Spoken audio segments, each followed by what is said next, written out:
como explorar nossas emoções de uma forma que pouquíssimas coisas nos permitem.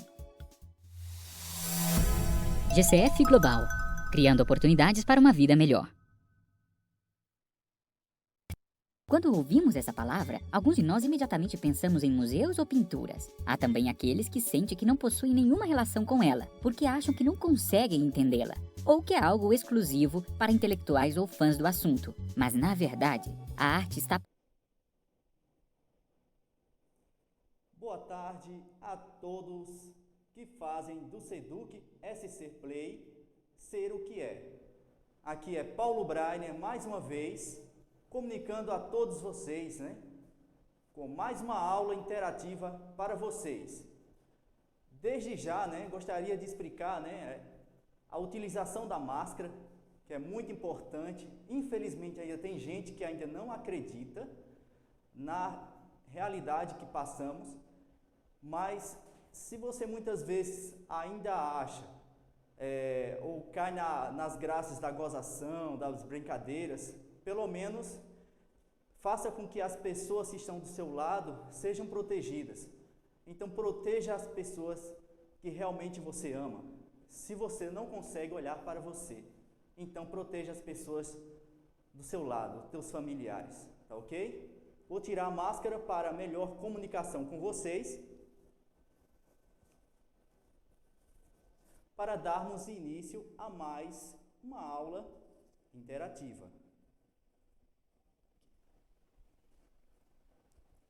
Desde já, os meus agradecimentos a todos vocês e também que vocês possam se inscrever no canal do YouTube, o Seduc SC Play, e que também vocês possam comunicar também, entrar também através da página da Secretaria Municipal, que estaremos sempre lá transmitindo. Quem não tem o YouTube, quem não tem um canal no YouTube, quem não tem uma conta no YouTube, vai poder assistir através da página no Facebook. Tá ok? Vamos começar mais uma aula. Essa aula do 6º ano, que cada vez mais está interagindo, É uma aula interativa com vocês.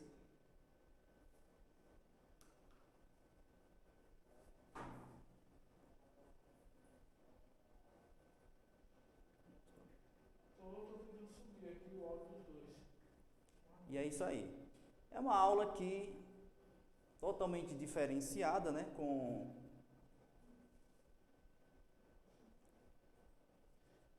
no conteúdo da aula passada, falamos, teve alguns conteúdos que falavam sobre música, alguns sobre teatro, o teatro, a importância do teatro nas nossas vidas, com alguns personagens, que fazem parte do teatro, e a música, com uma música bem bacana, bem legal, que é a música do Jota Quest, que é a música Dias Melhores para vocês, para a gente refletir sobre a vida, refletir sobre o que estamos passando e para darmos cada vez mais sentido às nossas vidas.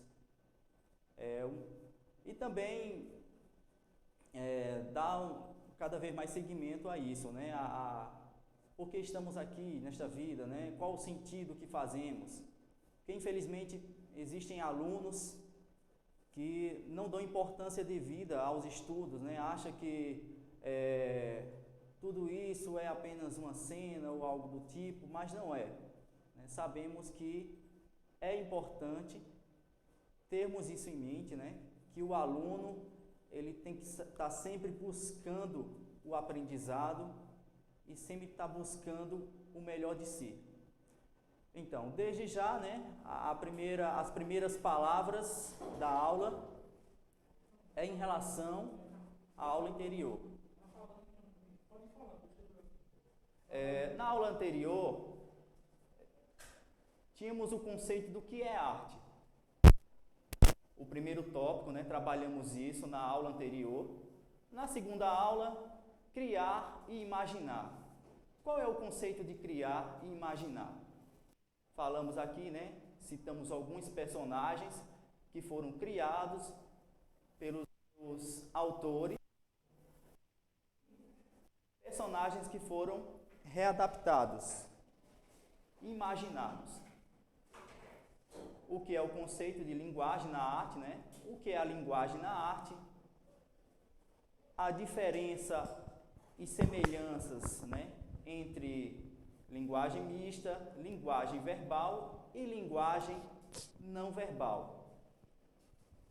Elementos da linguagem na arte, né, conseguimos trabalhar isso.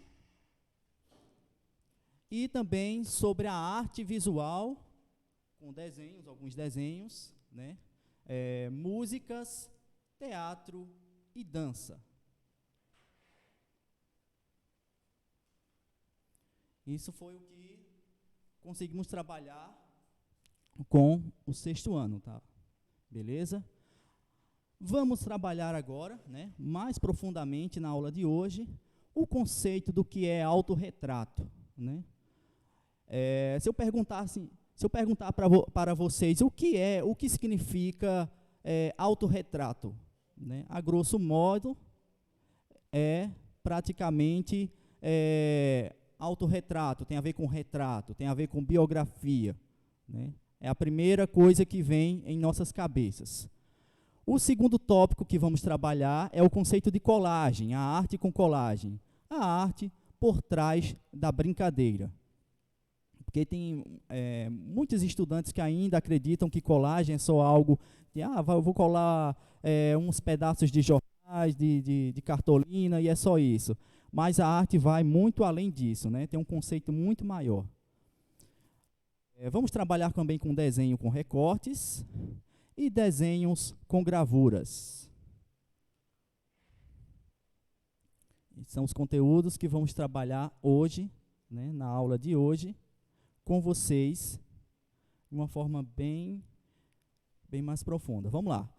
Origem e berço do estilo característico. O ser humano sempre foi propenso em retratar sua própria imagem, isso é verdade. Isso foi reforçado principalmente a partir do Renascimento, quando o homem passa a ser o centro do universo, momento em que os artistas utilizam o retrato para o registro de pessoas e famílias burguesas. Ali um desenho, né, mostrando duas crianças sendo retratadas em uma obra do Pierre-Auguste Renoir, né, um conceituado francês, um grande pintor na época. Mas eu queria, além disso, né, os estudantes, né, todos os estudantes, imaginem só vocês viverem na época do Renascimento Cultural, aonde não existia internet, não existia smartphone para tirar fotos, e que as coisas eram retratadas através de quadros, né? Imagina isso, imagina este mundo assim, como seria? Seria um mundo totalmente diferente, não é verdade?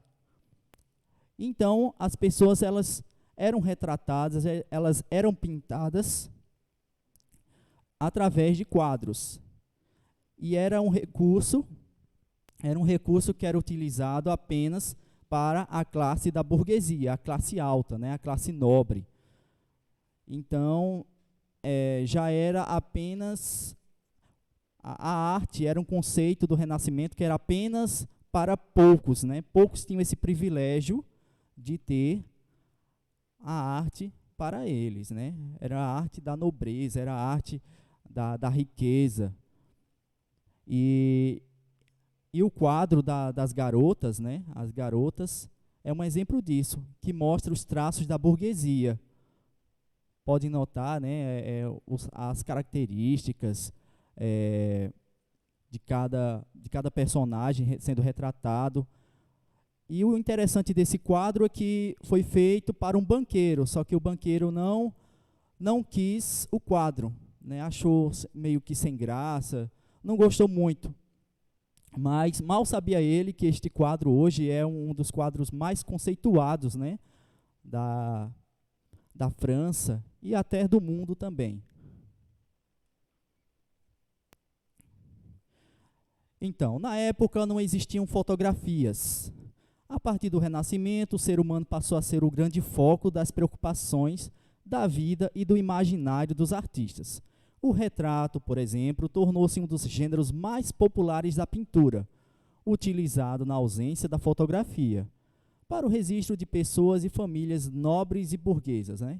Quem lembra aqui dos nossos avós, nossos bisavós, que até então utilizavam os retratos, né, que eram impressos ou pintados, mas até então os recursos naquela época eram esses. E hoje, né, podemos perceber a tecnologia, né, a tecnologia totalmente diferente, né, o mundo mais interativo hoje em dia, né, o mundo contemporâneo com suas tecnologias.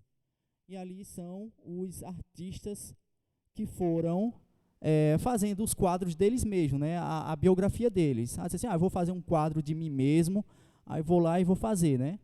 Então, existem, por exemplo, Michelangelo, né, a fotografia de Michelangelo, a fotografia de Leonardo da Vinci, né, e também de Rafael Sanzio, né, são os artistas conceituados.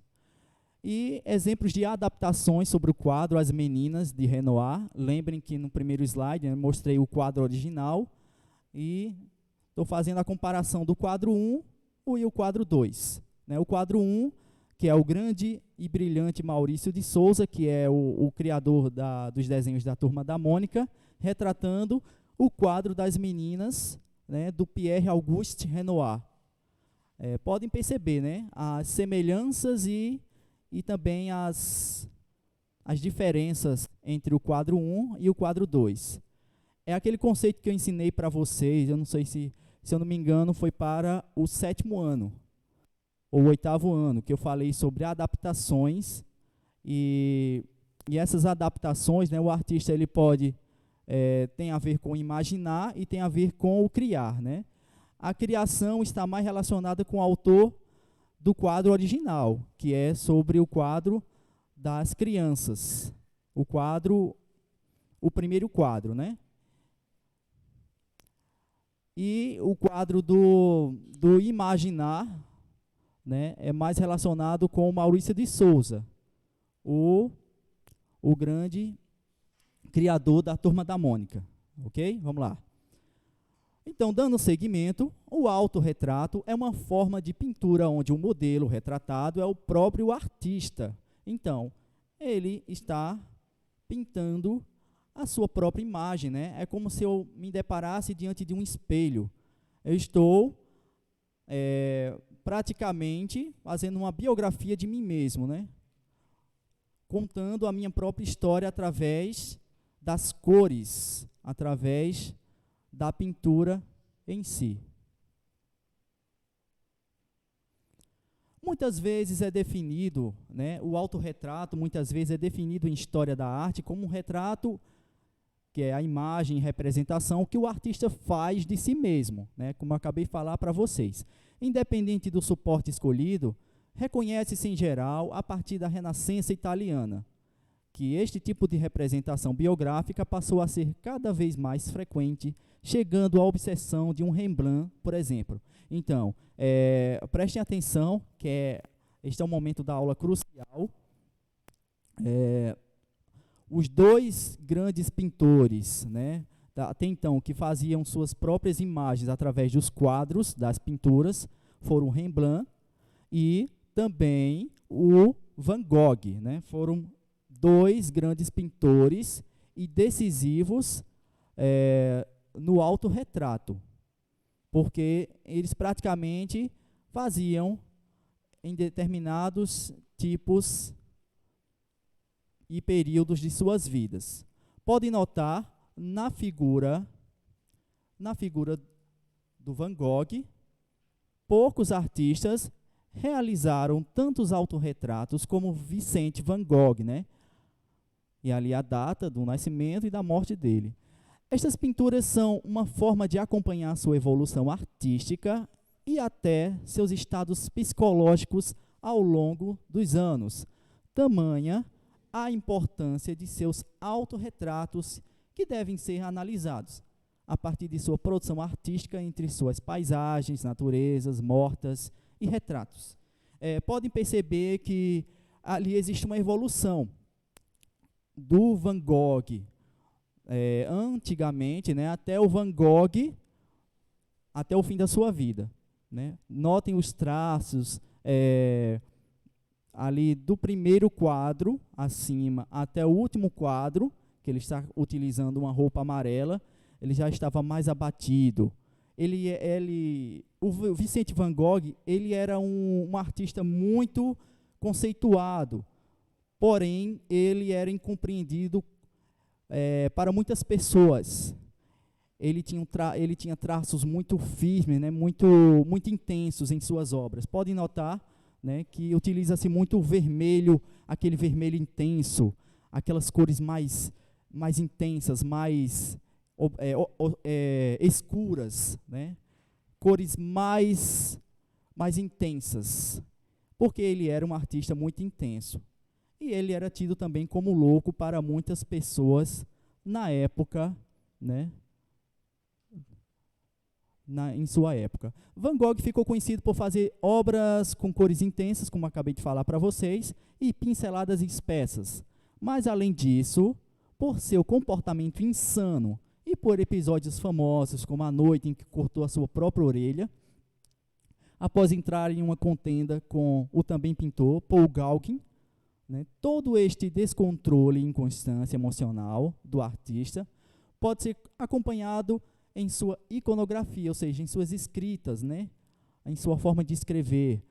Conforme sua angústia se intensifica, mais a ânsia de pintar e expressar o vulcão de emoções que habitava dentro daquele homem, que alguns consideraram um louco e outros um gênio da pintura. Então, sempre vai existir aquelas pessoas que vão olhar para você e vai dizer assim, esse cara é muito doido, né? Esse cara tem umas coisas muito doidas, uns gostos muito doidos, e outros vão dizer assim, nossa, isso é o que faz ele ser o que é, né? Ele é a beleza. Então, ele tinha uma visão tanto positiva como negativa da sociedade. E nem por isso ele deixava de ser o artista e o grande gênio que ele foi na época. Conceito de desenho. Desenho é uma forma de manifestação da arte, né? O artista transfere para o papel imagens e criações da sua imaginação. É basicamente uma composição bidimensional. Tá vendo aí, ó? Revisando a aula, né? Bidimensional, que é algo que tem duas dimensões, constituído por linhas, pontos e forma. É diferente da pintura e da gravura, em relação à técnica e o objetivo para o qual é criado. O desenho é utilizado nos mais diversos segmentos profissionais, tornando a arte diversificada e diferentes contextos. Aí eu citei ali, por exemplo, o que seria uma pintura ou uma composição bidimensional. É só você fazer o desenho do dado, que ali já é uma criação bidimensional. Ou se não, de uma caixa, né? Por exemplo, você pode fazer um desenho de uma caixa e colocar um quadro no fundo desse outro quadro que vai dar a ilusão de algo bidimensional. Beleza? A arte da colagem, além dos desenhos em sala de aula, que são atividades de recortes, e colagem para fazer com as crianças. As crianças, em geral, adoram atividades de artes com colagem, já que têm o recortar e o colar como ações para o criar. Aliás, essa é uma atividade que estimula a imaginação e a criatividade dos pequenos. Porém, o que muita gente não sabe é que a arte da colagem foi uma técnica milenar e muito utilizada por orientais. Então, imagina, né? Aquilo que o aluno está fazendo, que você, estudante, está fazendo em sala de aula, nas aulas de arte, aquelas colagens e tudo mais, é nada mais do que algo bem mais importante, né? Bem mais importante e que foi também utilizada muito pelos orientais, né?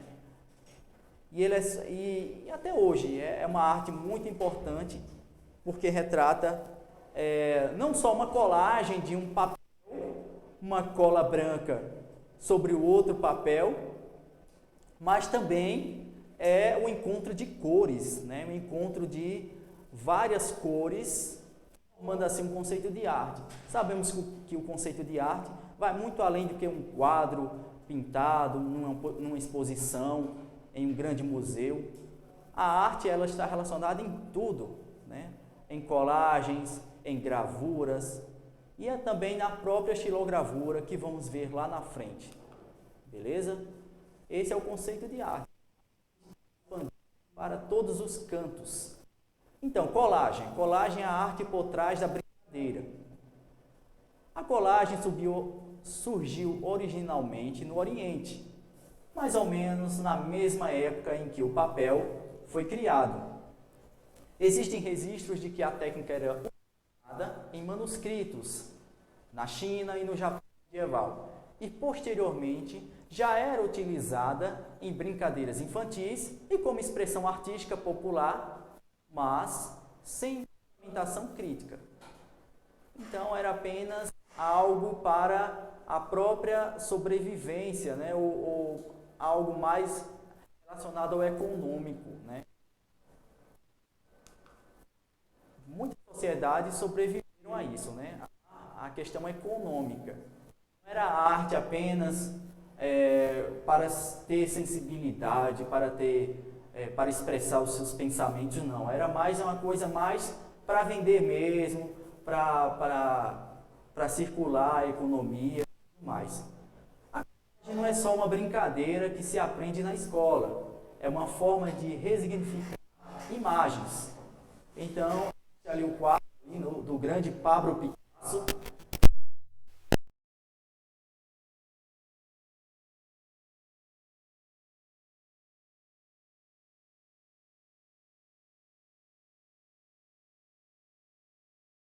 Copo e Garrafa, né, de Suzy, né, de 1912, pintado, né, e colado pelo Pablo Picasso. Ele utilizou, pode perceber ali, né, pedaços de jornal e outros recursos mais, além da cola, que é a ferramenta importante, e também a folha que é colada, né.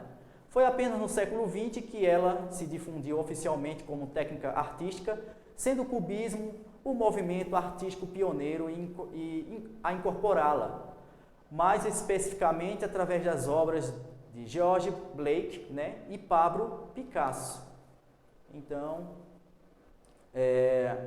podem perceber a importância de cada movimento. Por exemplo, quem já ouviu falar do cubismo? O cubismo é um movimento que tem a ver com figuras geométricas no quadro, né? No quadro. Então, o cubismo é muito importante porque o próprio nome já diz, né? Foi um movimento artístico que surgiu em formas de figuras geométricas, né? Triângulo, retângulo e assim por diante. A arte de colagens também, a colagem manual é uma técnica artística que faz composições a partir do aproveitamento de diversos materiais com texturas, cores e formas diferentes, que são sobrepostos e colados em alguma superfície. Recortes de revistas, papéis, tecidos ou até rótulos de embalagens podem ser selecionados, aprimorados para construir uma nova narrativa visual. Então, esses recursos são importantes, né? E não tem limites para a arte da colagem. Pode ser revista, papéis, tecidos, né? Até um simples jornal velho que você tem em casa, que normalmente não sabe o que fazer, você pode fazer uma arte utilizando esse recurso como técnica, né, da colagem. Algumas imagens envolvendo colagens, né? Podem perceber ali a figura 1, a 2, a 3 e a 4, a relação que um tem do outro, né? Pode perceber que, por exemplo, a garota ali, se não houvesse a técnica da colagem, não teria nada a ver com uma rosa, né, que está colada em seu rosto, né? É bem interessante também porque podemos criar ilusões de ótica diante desses quadros, né, dessas imagens, através de uma simples técnica de colagem. Às vezes a gente pode pegar um papel presente, né, papel de presente, que normalmente assim, eu vou utilizar num presente, pronto. Aí ali você muitas vezes descarta aquele papel, mas você pode reutilizá-lo, né, para fazer a técnica da colagem, que é super importante. Outros materiais como papelão também você pode utilizar também como técnica da colagem. Pode utilizar também outros recursos também. Nada é perdido, né? Até um grande pintor conceituado, ele utiliza essas técnicas de colagem para isso. Conceito de arte de recortes, que é um desenho com cortes, são interessantes e desafiadores também. Esse é o tipo de recortes também utilizado para a arte. Exemplos de desenhos em corte, né? A arte contemporânea, através dos artistas que utilizam esses recortes. Desenho com gravura, né? Utilizado muito, é diferente o desenho, já que sua produção é feita por impressão, como um carimbo. A gravura é uma gravação produzida a partir de uma matriz, que pode ser feita de metal, de pedra e de madeira. E ali os exemplos, né? E uma delas é a calcogravura, que é o desenho com metal, né? Ali as imagens ali mostram. A tipografia, né, que é a arte e o processo de criação na composição e impressão de um texto, física ou digitalmente, assim como o design gráfico, né? Vocês podem perceber ali a comunicação. A inovação de Gutenberg, que é a tipografia gráfica, ele foi um dos grandes responsáveis pela imprensa, né? Muitas vezes assim, quem foi o grande, a imprensa brasileira hoje, muitas vezes existe através desse grande revolucionário.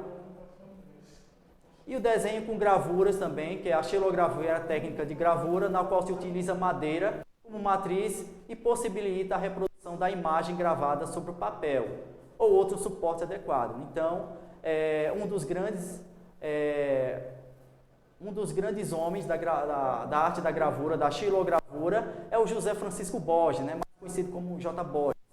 Infelizmente não tive a oportunidade de estar lá em Bezerros para ver o cara pessoalmente. Falei, caraca, o homem lá pessoalmente, mas pelo menos eu tive a sensação de ver as suas obras lá em Bezerros. Origem da xilogravura, né?